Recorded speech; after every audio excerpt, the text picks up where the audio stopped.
everybody. How we doing? Okay. Listen, well, my name's Tyler, and I come from all the way from the Cabot campus. Where are we at, Cabot? Here we are. Listen, we're diving right in, because here's the thing. There has been one question that has kind of surrounded Winterchill this year. And this is maybe a question that you've seen, maybe we've posted on Instagram, or maybe you have even been asked this question to some degree, but there's this one question that carries a lot of weight. There's a lot of things that go around this question. So I'm gonna ask it to you. Are you ready? Yes. Like, that's the question. Are you ready? No. Like, you just sang a song, the bridge just proclaimed that, man, we're ready. We are ready for you, God. We're ready. And so I'm just gonna ask you from the outset of this weekend, students, are you ready? All right. Here's the deal. We're gonna be in Exodus 32 tonight. We're gonna be there, and I'm gonna kind of launch into this by telling you a story about when I was in junior high. Anybody we're all out of junior high, praise the Lord, right? Was anybody awkward in junior high? All right. Well, back then for me, I had a buddy. He was my best good buddy. He was my best pal. His name was Ethan. And his name still is Ethan. He's still here. But anyways, Ethan was my best good buddy, but let me tell you, we were horrible for each other. You know what I'm saying? Like, we would get into so much trouble, so much mischief, so many things I don't even like talking about today. Those are the things that we did. We caused so much pain and tribulation for a lot of people, but we were best friends. And so not only were we best friends, not only were we horrible for each other, but we were also in a band. Why are you guys laughing at me? Like, gosh darn. Here's the deal. Like, we were in a band and we were so popular. I mean, we were legit in a very small part of the world, specifically the Holy Souls Catholic School, junior high. But we were the only band, but we were the most popular band. And we had a gig one time. Like, we closed out a talent show, so it's kind of a big deal. That's a different story for a different time, but we did play a talent show. We had a photo shoot. Well, we had somebody take a picture of us once. And so, like, we were on our way into, like, the pop punk music industry. Like, we were so close to do it. And so we had this picture taken. You want to see my band? All right.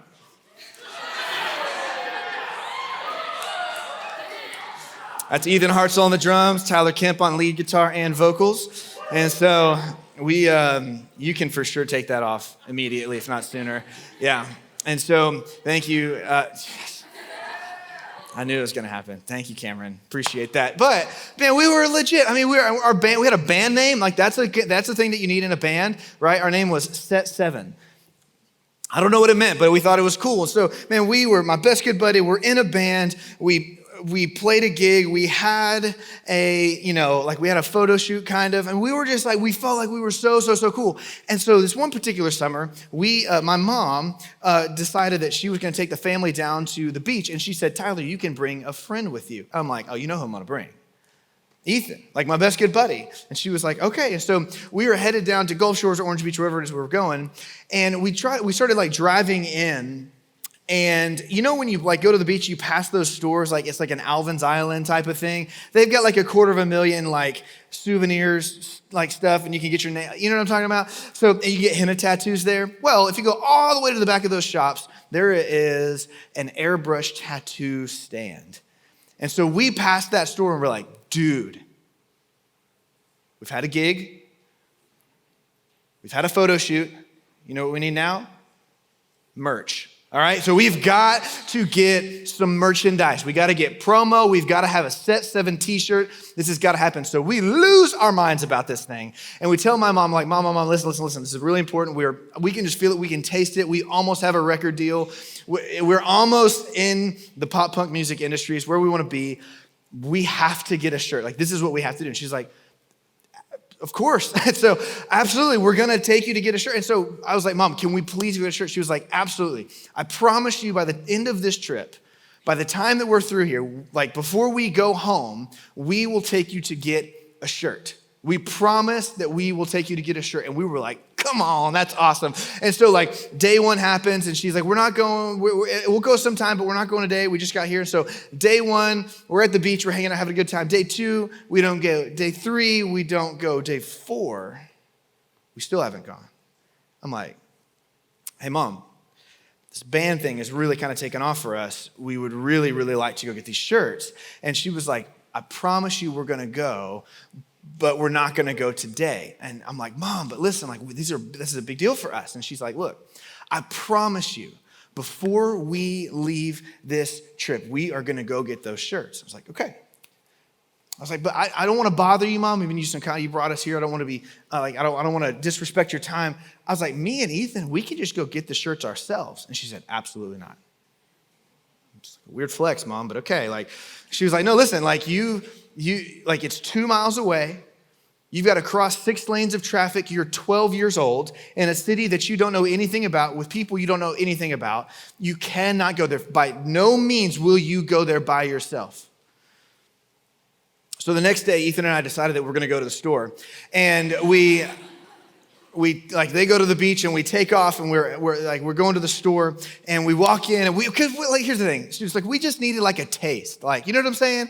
Like we just needed a little bit of a glimmer of hope that we were going to get these t-shirts that mattered so much to us.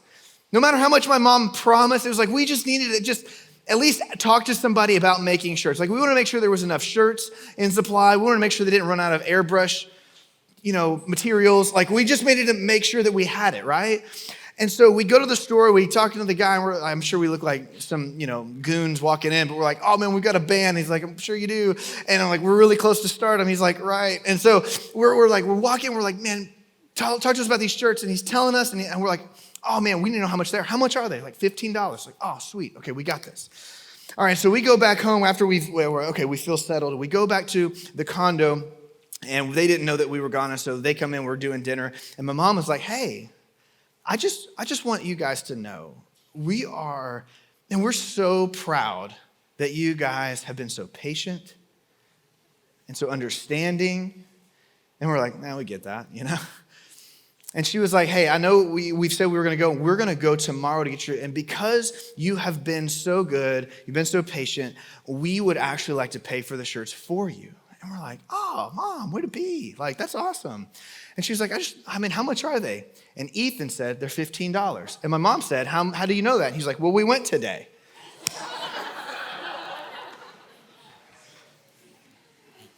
I asked my mom about that today. I was like, did you know that we went? And she didn't respond. But I was like, dude, how you could have not done that any worse. Like you could have not lied any worse in that situation. How did you let the cat out of the bag? Like, why did you say that? But here's the thing about this silly shirt story. Like the thing about it is that, man, we so badly wanted these things, but we hated waiting. Do you guys hate to wait for stuff? Oh, I hate it. I can't stand it. If there's a YouTube video that's taking longer than 5 seconds to load, I'm done with it. I don't care how bad I wanted to watch it. I'm over it, right? For me, traffic is horrible. Who got stuck in traffic on the way here? I don't want any part of that, okay? Like I will go around traffic. I don't care if I drive an extra 5 miles. I'm going to get around traffic. Why? Because I hate waiting. I do. And the thing about it is, like when it comes to us waiting, the thing that bothers me the most is that we are at the mercy of somebody else. Like when we're waiting for something, when we're longing for something, we are at the mercy of somebody else. And it's in those moments that in our waiting that we actually just become super impatient. Like, I don't know if you've ever taken the ACT before, but like the moments, like you studied or you prepped, or maybe you're like me and you didn't, but you studied and you're getting ready and you take the test and then you have to wait for the results. And it's like, I want to know what I made. Or maybe you tried out for a team or maybe you tried out for a play, and it's like in the midst of that time between the time you tried out to the time that they post the results, it is just like painful. Why? Because you have to wait, and you're at the mercy of somebody else, and we become impatient in those times. But not only do we become impatient, that impatience almost stirs into fear. Where we begin to make up stories in our mind about why we're waiting. Where it's like, man, you begin to go over all of the tests, like the questions that you had on the ACT, and you're like, well, I answered this, and maybe I don't feel like I did it. And you're like looking up all the stats and all that stuff, and you're like, I probably made a 10 on the ACT. That's what I did. And then maybe you tried out for a team or for a play, and then you're in your mind, you're just making up stories about how the director or the coach is just like, they were kind of smiling on the outside, but they're secretly making fun of you on the inside by how bad you're doing. And it's this thing that when we're waiting, we become impatient, then we become fearful. And if we just dug a little bit deeper in on that like space in our life, all of that emotion on the waiting and the impatience and the fear, all of it is rooted in our lack of trust. And it's when we're in that place of where we're not trusting something or we're not trusting somebody that we just say, you know what? I'm going to figure this thing out on my own. You begin to believe this lie in some cases that you just got to work for yourself. You got to do, nobody's going to care for you, so you got to care for yourself. You got to make it for your way. You got to make your own way because nobody's making a way for you. You just got to do it on your own because nobody else is for you. And students, this is exactly where we find this group of people called the Israelites in Exodus 32. Because here's the thing, is that there was this group of people, and they had lived in this place called Egypt.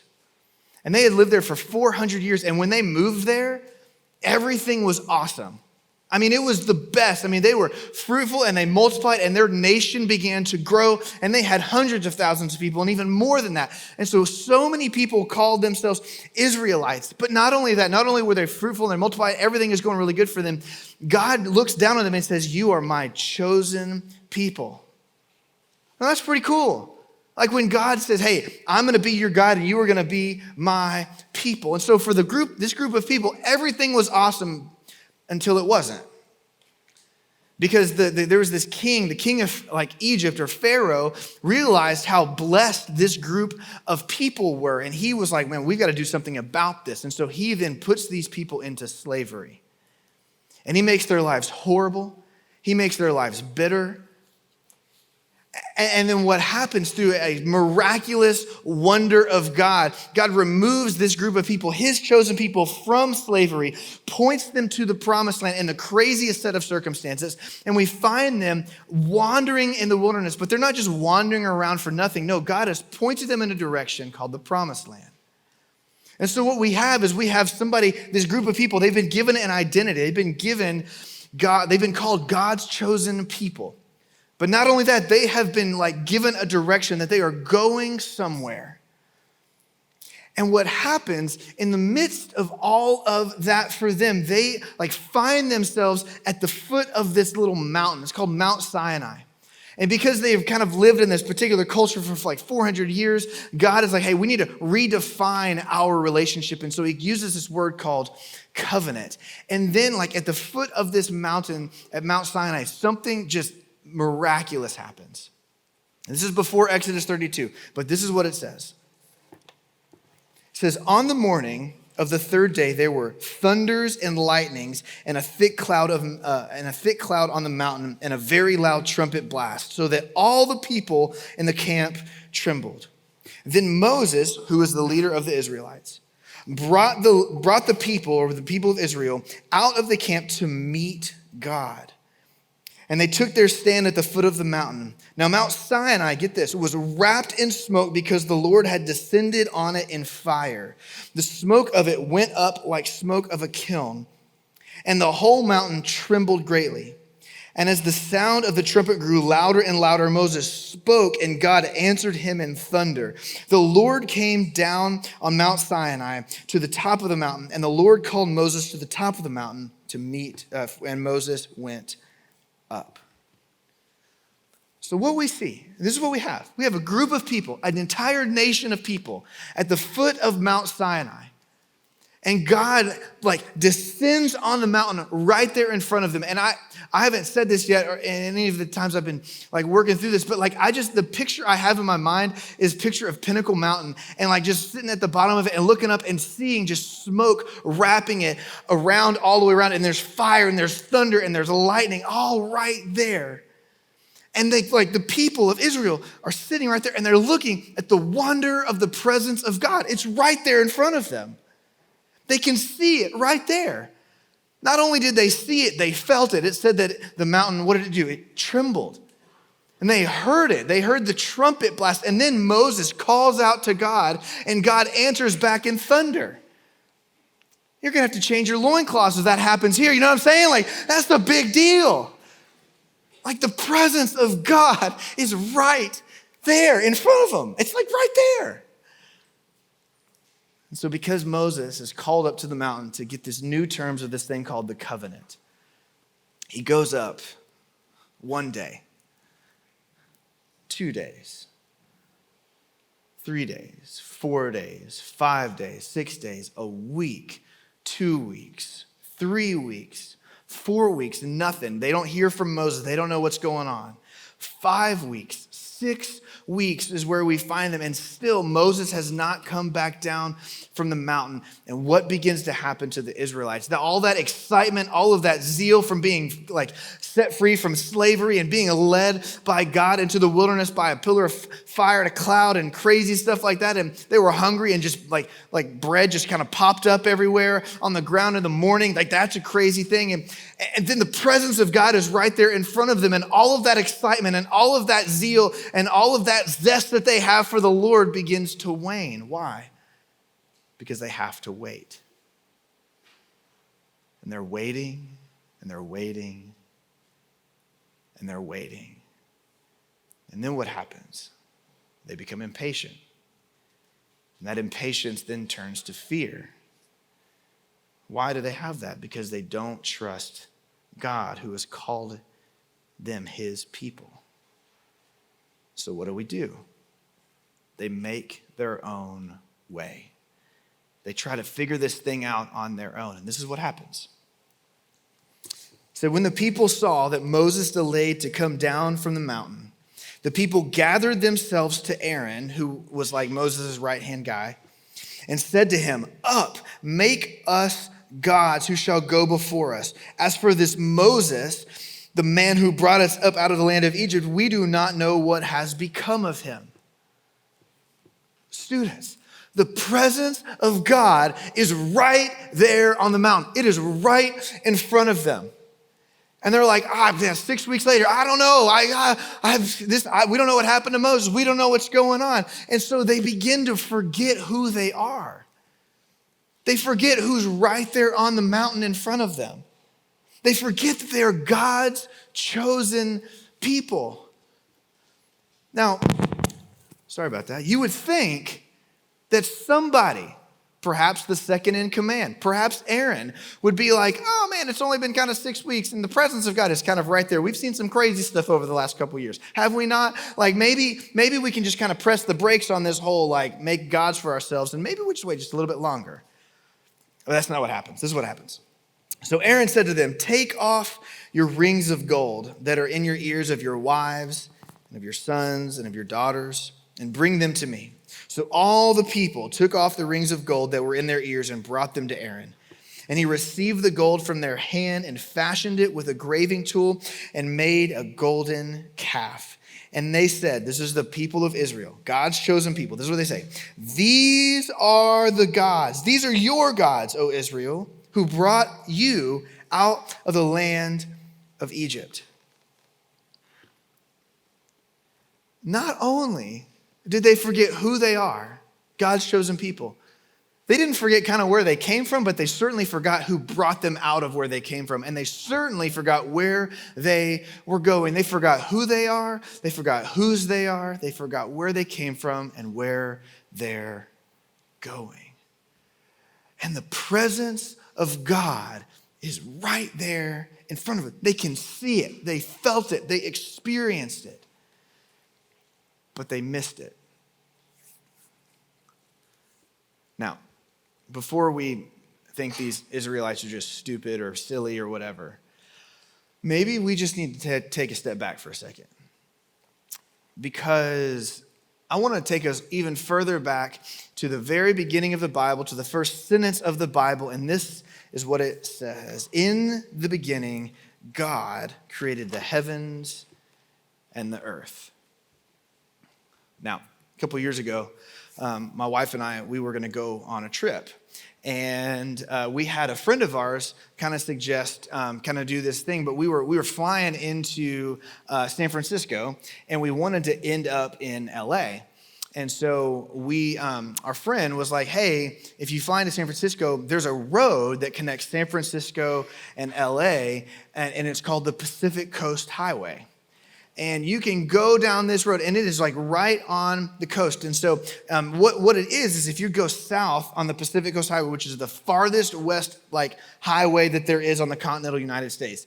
If you drive south down it, so from San Francisco to LA, on your left is going to be like earth, right? It's going to be like land. It's going to be like cliffs and trees and stuff like that. But if you look to your right, there is a vast Pacific Ocean.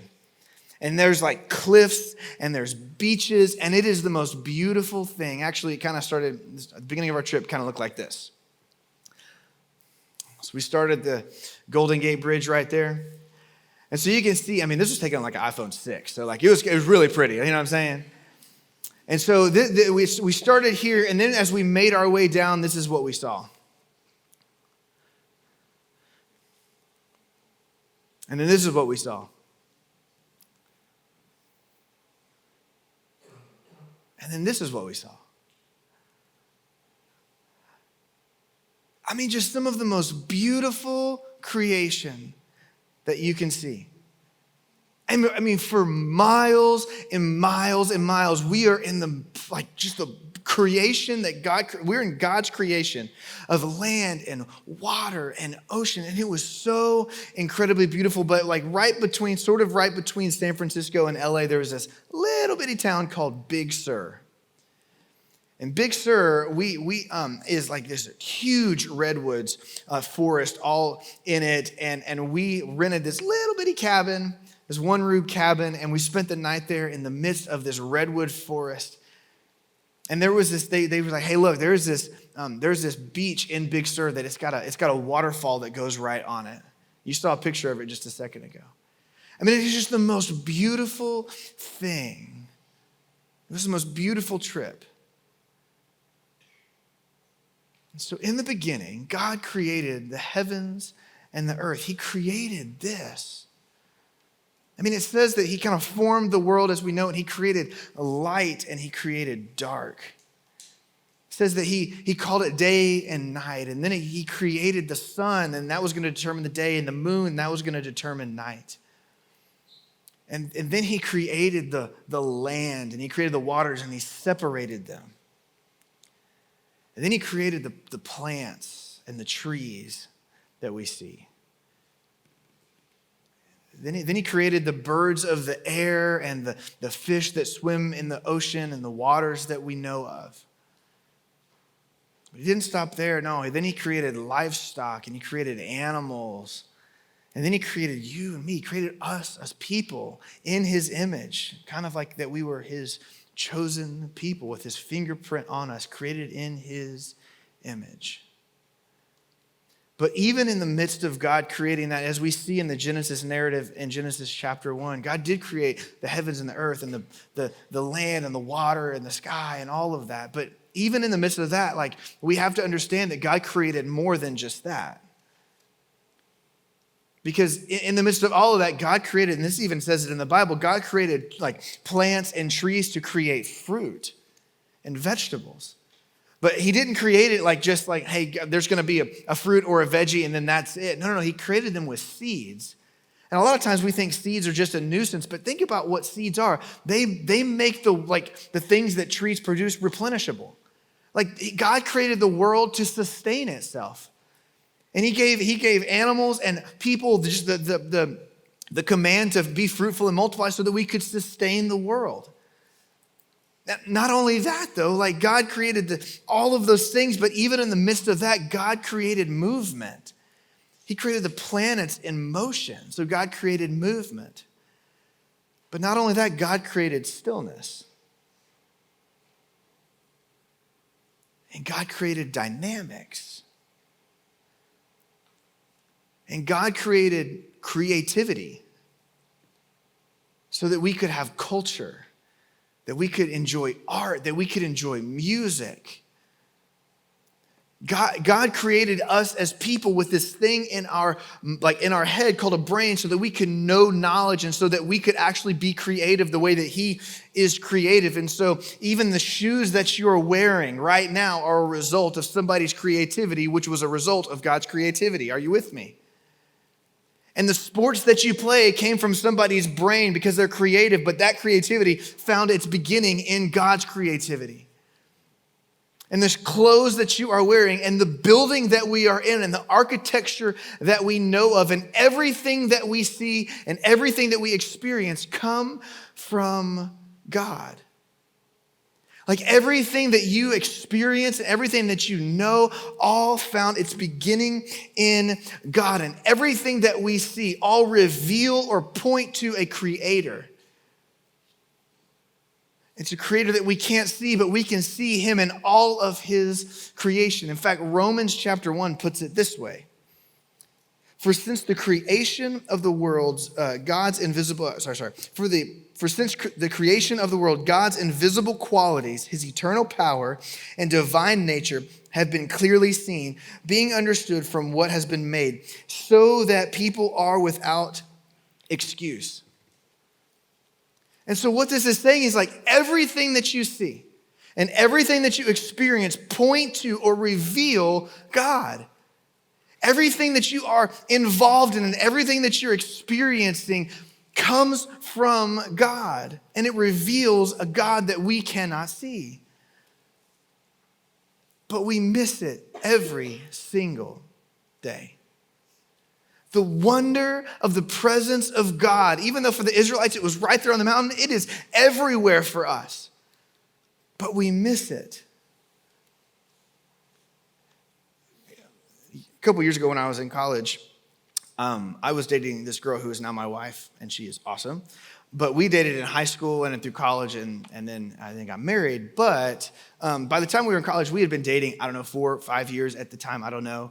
And I had driven to her house, a 250,000 times probably, I don't know. And so I'd been there time and time and time again. I could get there from anywhere. Like I really could. I know where her house is. I know what it looks like. I've been there. And but this particular time, I was driving and I was doing something that you should never do. You really shouldn't. And the implications of what I was doing are very big. I was texting and driving. And you shouldn't do that. And I've had friends that have passed away in car wrecks because they were texting and driving. I'm telling you, do not do that. The implications are too huge. But for the sake of the story, driving, texting. So I'm driving and I'm looking down and I'm on her street and I keep driving and I keep driving and I keep driving and I look up and I realize that I have passed her house.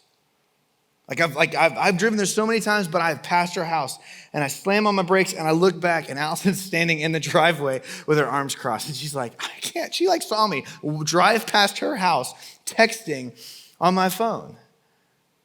And that's a big deal. We know, we hear it all the time. Do not text and drive. Why? Because it is a big deal. But the reason I missed her house was because I was distracted. The reason I missed her house was because I was doing something else. There was something way more important in front of me, but I was distracted. Students, we walk through our lives distracted. We walk through our lives distracted. We are so inwardly focused on ourselves, focused on our own thing, or we're focused on the social media that we have, our TikToks or our Instagram, that we cannot see the wonder of the presence of God all around us. We can't experience music as it was created by God because we are so incredibly self-centered and self-focused. We can't experience culture as the good part of culture because we're so inwardly focused. We cannot experience fresh air because we are so distracted. We can't look at a tree and just say, look at that. This one time I was in his D group with this guy and he was like, man, have you ever thought about apples? I'm like, no, never. He was like, God created this apple, and he took a bite of it. And he was like, how cool is that? I'm like, it's not. Like, it's not cool to me. And he was like, this is so amazing. I get it now because that is a wonder of the presence of God right there. And everything that we see and everything that we experience point to God, but we miss it. But just because maybe you came into this weekend missing the wonder of the presence of God does not mean that you have to continue to live that way. There's this passage in 2 Corinthians 3. This is what it says. For those who are Christ followers, who claim Jesus as Savior and as Lord, it says this, and we all, with unveiled face, beholding the glory of the Lord, are being transformed into the same image from one degree of glory to another. For this comes from the Lord, who is the Spirit. Very simply, if we just begin to look around, we walk out and we feel the cold and we look at the fire and we see these trees and maybe we eat food and all of this, all that points to God and reveals God, and everything that we see and experience points to God. And if we just begin to look around and we begin to see these different things, we're beholding the wonder of the presence of God, and it is right in front of us. And what's going to happen is you're going to begin to realize that God is not some distant or dormant God that spun the world into creation and then walked away. No, God is very much involved in our every moment and our every minute of every single day. He knows you deeply. He knows who you are. He is a personal God. He's not some golden calf that we make up. He is not that. He is very personal, and he knows you. In fact, some people would say that maybe he has even chosen you. And he calls you his own. He calls you his children. And so once we begin to look around and we see, we're beholding the wonder of the presence of God all around us, we're going to realize that God has called us his own, but we're also going to realize that God is pointing us in a direction. The passage says that when we behold God, he's going to begin to transform us from one degree of glory to another. In other words, he's gonna take us from one step. He's gonna form in us. He's gonna form our hearts. He's gonna shape our hearts. He's gonna chisel the things out of us that need to be gone. He's gonna root sin out of us so that we would look more and more like his son, Jesus. And so when we behold God, we realize that he calls us his own and that he's pointing us in a direction. Very simply, when we wonder at God, God's gonna begin to do a wonder in us.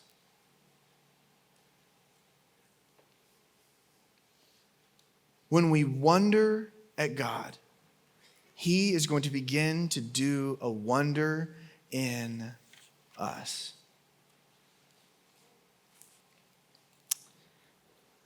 So I asked you at the beginning of this talk, and I asked your leaders during a leader meeting, and I've been asking our staff for the last couple of weeks the same question.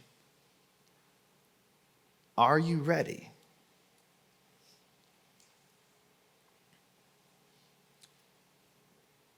Our staff at the Cabot campus has been feeling just the Lord stirring something in us that we would he's calling us to pray more. It's kind of what we've been feeling. That he's just calling us to pray more, pray bigger prayers, pray more like out of this crazy world, like prayers, like all of that stuff, like just nuts type of stuff. And so he's also called us to pray like for a longer amount of time. And so we've been doing that, and it's looked a little bit different. But last week on Thursday, I felt the Lord say, hey man, 3:00 today, we're going to be praying. And so our entire staff pretty much had the flu, except for me and this other guy. And so it was our worship pastor named Dalton. And I said, hey, Dalton, I feel like the Lord's been calling me to pray today. And he said, all right, man, well, dude, let's do it 3. And so I said, dude, if you bring a couple songs, we'll worship and we'll pray.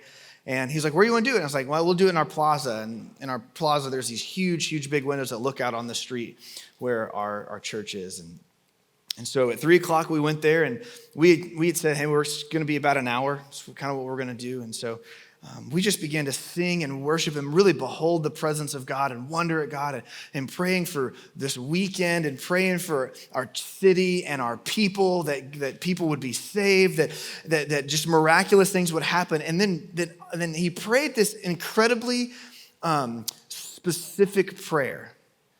And he prayed this, Dalton did. He said, Lord, would you just miraculously just draw people to our church? Like, would the presence of God be so radiant from our church that people would just be like, they would drive by and they would have no idea why, but they would just pull into our church and come talk to somebody. What's a little weird is that I had been praying that exact same prayer for the last couple of weeks. I mean, how specific is that, right? And so we're there, we're praying and we're singing and we're worshiping, and that happens, and we're about 50 minutes into this, and we've been praying that people would just be drawn to our church.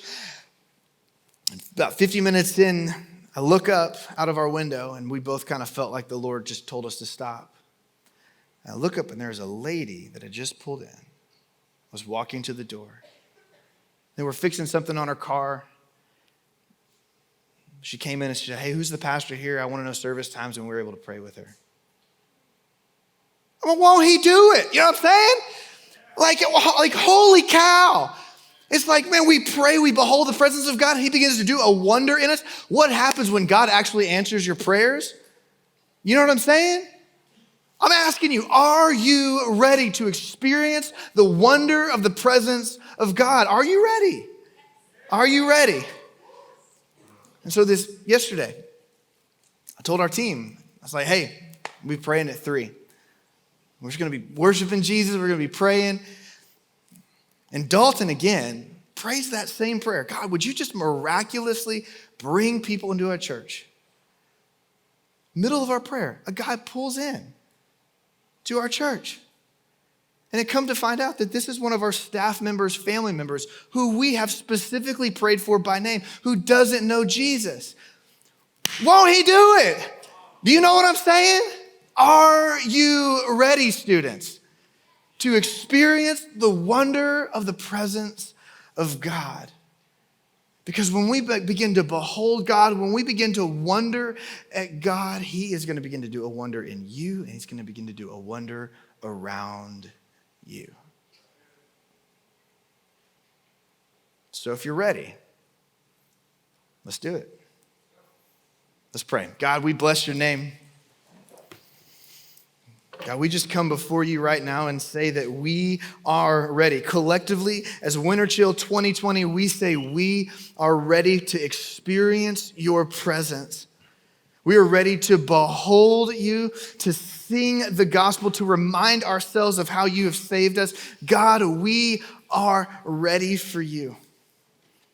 And so, God, would you meet us in this place? We invite you here. We know that you're here already, but we just invite you to come make your name known. God, would we experience the wonder of the presence of God this weekend? God, would we not miss the wonder of the presence of God as we begin to behold you? God, would you begin to transform us to one degree of glory to another? God, we bless your name and we love you. It's in Jesus' name, amen.